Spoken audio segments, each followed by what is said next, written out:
let's go. Alors, Malaga. Donc l'appellation Malaga se trouve sur 67 communes. Donc c'est très très très très écarté. Ça représente un énorme terroir, Malaga. Donc une bonne partie de l'Andalousie. Ensuite, sur ces 67 communes, on retrouve différents sub-régions. Donc on retrouvera Axarquia, là où on est juste à côté de la mer. On se trouve juste à côté de la mer sur la côte, et pas très loin de Malaga du coup, et avec des terroirs très très euh, très à même de faire des très grands moscato.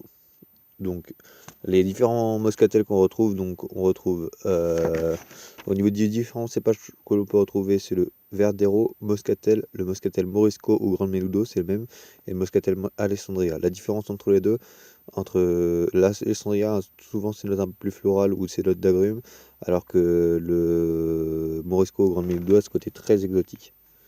Ensuite, euh, ensuite ce fameux Moscatel peut être soit fait en élevage jeune, soit dans de longs élevages oxydatifs, là où il aura plus une aromatique de,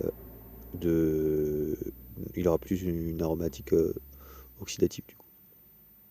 Souvent, on fait plus les oxydatifs avec le Pedro Jiménez, qui est très très présent, puisque souvent le plus présent c'est le Moscatel et le Pedro Jiménez.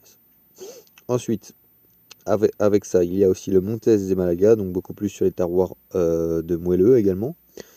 Euh, le terroir de Norte, là où j'étais ce matin. Le terroir de Manilva y Serrania d'Ironda, là où je suis ce soir. C'est ça les principaux terroirs. Donc juste rapidement, je vous donne la différence entre chaque.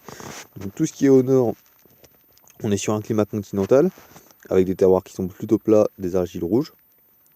Ensuite, donc là-dessus, on fait plutôt des secs, des vins secs. Les moelleux, ils vont les chercher. J'étais donc sur un des domaines les plus réputés du coin, qui s'appelle Malaga, Virgen de Malaga.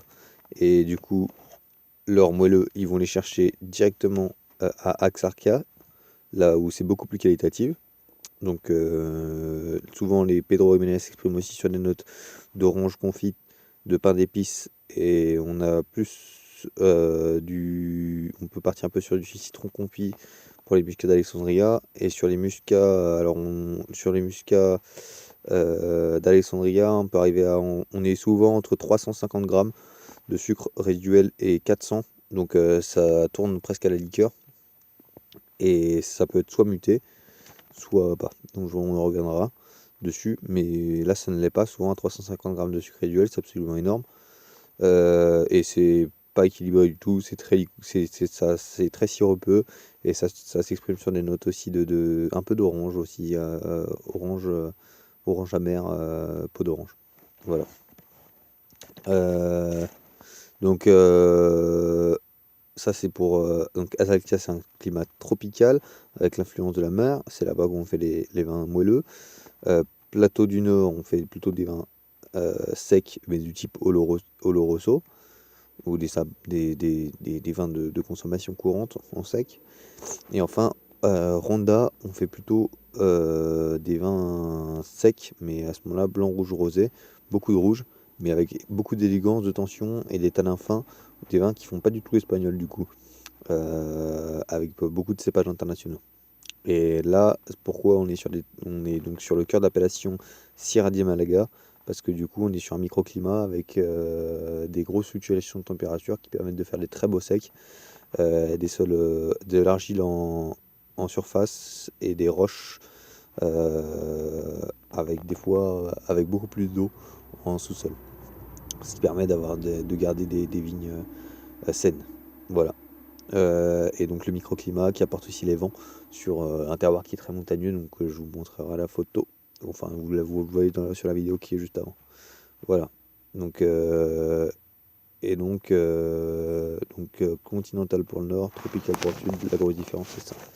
Voilà, ils font tous leurs élevages sur tout ce qui est dolce en botas, qui sont des barriques de 500 litres qui peut utiliser de bois américain par exemple, mais aussi français.